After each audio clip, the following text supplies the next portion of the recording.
was raised in an all-white neighborhood in the 60s. And if I came home and said that somebody had called me the N-word, I could be certain that my mom would say, well, they're wrong. You are not that.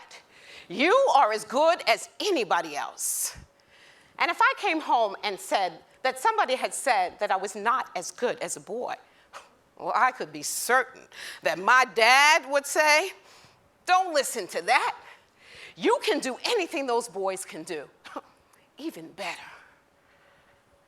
And if I came home and said that somebody had called me fat and said that I wasn't as good as somebody thin, well, I could be certain that I would be told, they're right, now lose weight. And my community of loved ones would support that. I started taking dance classes when I was 3. Not only did I love it, but I was good at it. By the time I was 7, I was one of the dancers that my teachers brought in to demonstrate the steps to the younger children. It was a source of great pride for me.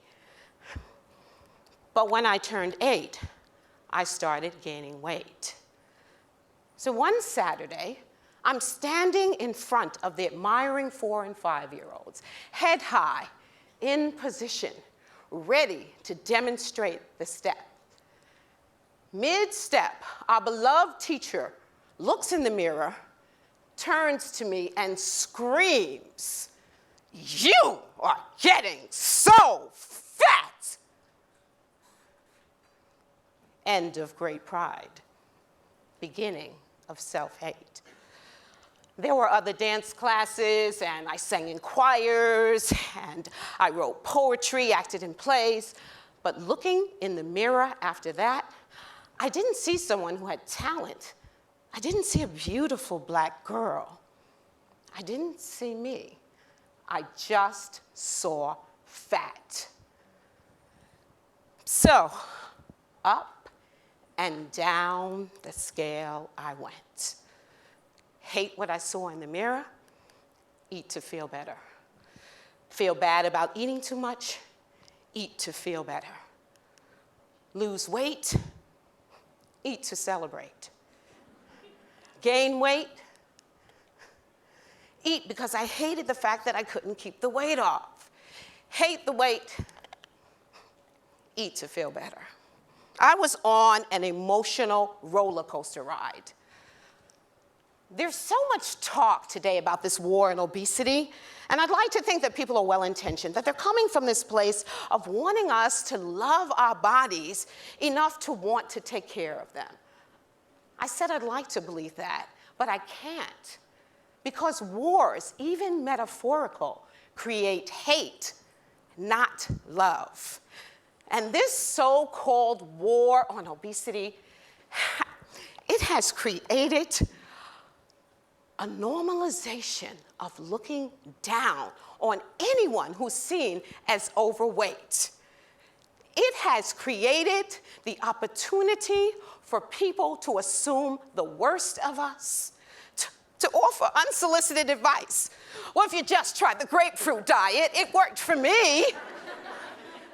It has created the last socially acceptable form of outright discrimination in this country. We must have a sit-in at the proverbial lunch counters of hatred. We must move not out of hate, but out of love. Love for ourselves and these miraculous bodies that we've been born into.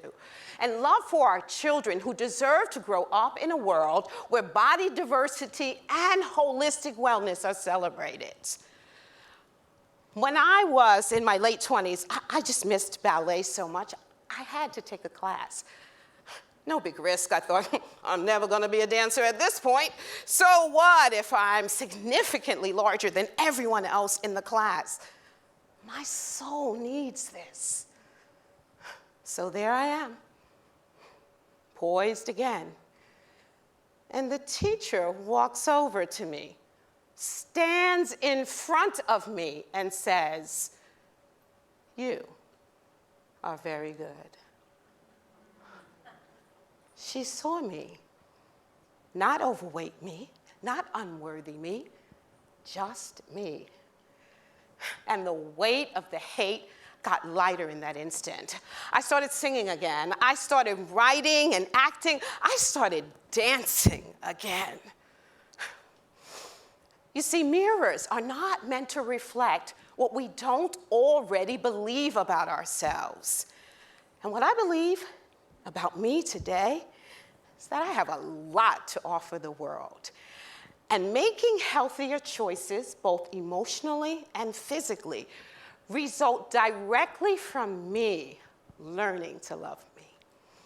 And each and every person on this earth, regardless of race, class, age, gender, ability, religion, sexual orientation, and yes, size, has something special to offer. We must lay down our arms and stop sowing hatred. We must reflect back one another's intrinsic worth. And love is the only way. Thank you for listening.